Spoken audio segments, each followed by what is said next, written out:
Hello, Slicey Dicers. This is Brian with another most carried update video for you. This is for September of 2020. My top 5 most carried knives of September 2020, plus an honorable mention. I will say I've been doing those morning pocket dump videos. You guys seem to have been enjoying those, but I'm not going to do them as much as I did. I think it's kind of repetitive, so I'm only going to do those if I have something interesting to include in there. Like I did one this morning because I had an interesting watch, which I'm still wearing right now.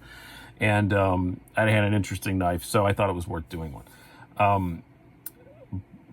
But these aren't necessarily going to match what is in those videos.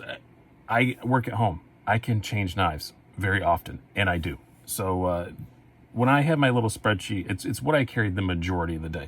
Although I do think 3 out of 6 of these were in the videos. 3 out of 5, or 4 out of 6 of them were in the videos. So I guess it is pretty accurate. But also, the interesting thing is it made me take another look at my collection, because I would try and do sort of themed things or whatever, you know. I'd be like, oh, I want this goes with this, and then blah, blah, and I'd set up my carry for the day because it was all nice and themed, and then usually I'd wind up switching knives halfway through the day. But still, it made me take another look at my collection, and there are some surprises in here. I'm very surprised. One had nothing to do with the collection thing. I'm just surprised it's in there. And then another one was definitely from the collection thing, and I've just fallen in love with it again. So let's get going. First of all, the honorable mention. This is definitely my most carried secondary knife. This is a Chris Reeve small and cozy.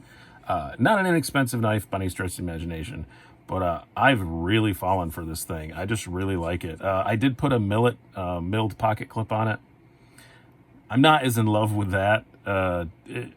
It's just not as great as I thought it would be. It's fine or fine ergonomically and all that stuff, but I think maybe the stock one's going to go back on.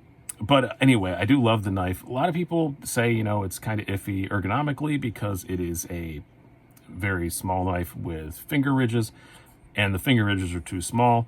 For my skinny little fingers, they're perfect. I actually like it better than the small Sapenza. I have a small Sapenza. That small Sapenza rides in a slip with no clip on it because the clip is just always a hot spot. The small and cozy works so much better. This is with the Cinco blade. This is the carbon fiber one from Knife Art, by the way.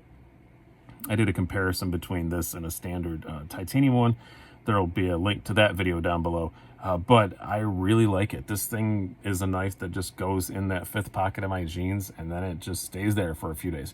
Yeah, I wear my jeans more than a day at a time. I think they're blue jeans. That's what they're made for. I wear them 3 or 4 days at a time. If you want to think I'm a scumbag, you can think I'm a scumbag, but I bet you do it too, and you just don't tell anybody.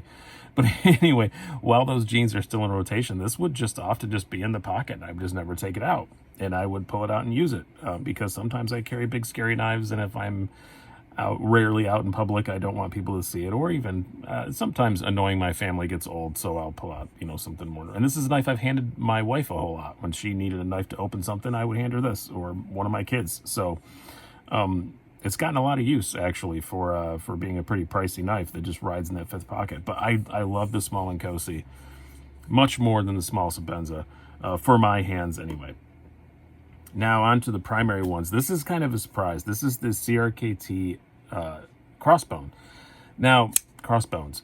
I missed out the first time these came around. I know a lot of people I really respected, really loved them, and it just never blew my skirt up, and I didn't want one, but they came out with this bronze. This is the new one for 2020. I love the bronze. I just think it looks great, and it was an excuse to finally get one. Thank you very much to Southern Edge Knife Works.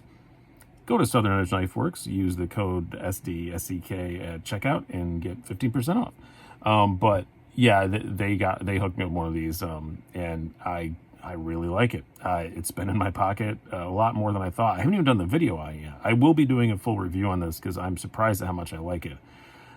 Aus 8 steel, nothing to write home about, but it looks great. It's very slim in the pocket. I think it's very classy looking. And it is a pretty slicey little blade. Yeah, it's Aus 8. You're going to have to sharpen it a fair bit if you really put it through hard use. But that's not really what this thing is about. But it does have pretty thick blade stock. If you're in a situation where you really do have to use it, it's fine. I really like it. It's shockingly how much I like it. I was very, very surprised. I will say one little warning on it, though. You see that IKBS bearing logo? Well, that usually means loose bearings, but it doesn't usually. Lately it means like lately they have that logo and it's still like caged bearings. This one is loose bearings. As my old Italian bike mechanic used to say, don't take it apart. Never take this thing apart. Do not do it. It is not worth it. I opened it up assuming that it was probably actually caged bearings in there, even though I had the IKBS logo on it. And I opened it up and I saw those loose bearings and I very carefully put it back together. And then I just blew it out with compressed air, and then I dribbled some more lube in there and blew that back through more gently with the compressed air. And yeah, this will never come apart again. That's as much maintenance as this thing's ever going to get. IKBS bearings frighten me. I'm afraid of sharks, Brock Lesnar, and loose bearings, especially the ones that are as tiny as that. Next up is the Spartan Palace. I really enjoy this knife a whole lot. S45VN, it's one of the newer ones. That's what they all are now.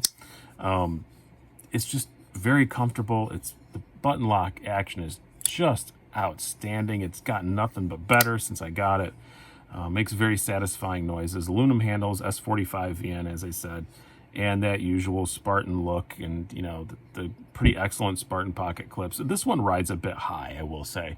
This is one I would not mind having a deep carry clip on, but it's not bad, and it's just been a joy to have. It's been great. I did complain in the little first impressions video of it that, you know, that the flipper tab was a bit lazy, and I still stand by that. It's a bit lazy. It's not horrible, it's just a bit lazy.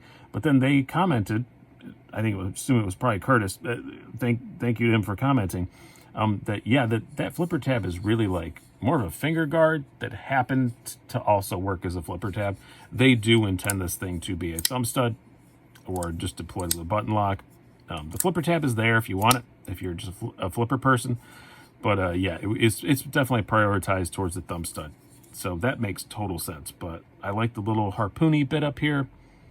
It's just, this is just a great knife. I've not done my absolute full review on this. That may happen in the truck this weekend when I'm stuck in the truck for 24 hours. Next up, another budget knife. This is one that I have done a review on, and it's just stuck around. And it's one that when I go back to do these morning pocket dump things, I just keep seeing it, and I love it because I loved the original except for one huge thing. This is the Kaiser Vanguard Gemini, or Gemini Vanguard, whichever way you want to say it, micarta.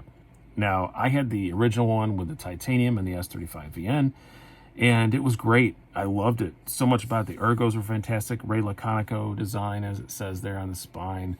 I love the blade shape. I love the blade geometry. Just a great knife to use, but it was really, really slippery. Now this one isn't, and it's also a budget knife. It's very inexpensive. Again, I don't remember the price, but the links will be down there below. It's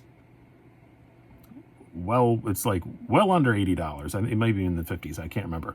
But it's just a great knife. And now it's just like all the things I didn't like about the original Gemini, the one thing I didn't like about the original Gemini is fixed.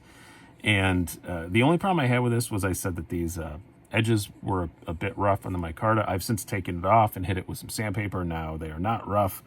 And it's just an ergonomic dream. Great slicey blade, and it's still Bowler N690, not bad steel at all. Nothing to really complain about at all there. And yeah, it's just a great knife. It's very light. It's a great EDC size, and it just winds up in my pocket a whole lot. And I didn't even have this the whole month, and it still made number 3 out of 5. So imagine next month when I have it a whole month, unless something else, you know, catches my wandering squirrel eye, then this will probably be on there for a while. Really, really, really enjoy this version of the Kaiser Gemini. Next up is the Spyderco Galiley II. Yes, it does have aftermarket scales. These are from Sharp Dressed Knives. Great guy. He actually sent me 2 sets of them. I forwarded another pair of them onto Neves Knives, which if you're not watching them, go watch Neves Knives. Husband and wife, great channel. But yeah, Jared got one of these and had the standard scales on it, and so I just sent him the other pair. They're like this, but they're lighter, regular micarta. These are brown burlap micarta, but just makes an already outstanding knife just perfect to me. M4 steel, very thin behind the edge, super slicey. And I did change the pocket clip. It came with a great pocket clip. It came with the black kind of carbidized looking Spyderco clip. But I just wanted to match up with the blade a little bit. So I put this in the liner. So I put this silver clip on. This is, I don't know what I got this off from. It's a Spyderco clip, obviously, but it's thinner than most of the spoon clips. I don't remember what knife it came out of. It was in my Bago clips, and it went on this, and it looks fantastic. But I just love this thing. Yeah, the lock bar access ain't outstanding, but I'm kind of used to it. A lot of people do file down the liner just to get a bit more access. I'm not going to do that. It's I'm fine with it the way it is. I'd rather leave it semi-stock. If I modify knives, I like to make it a way that it can be reversed, where this totally can. I still have the other scales for it.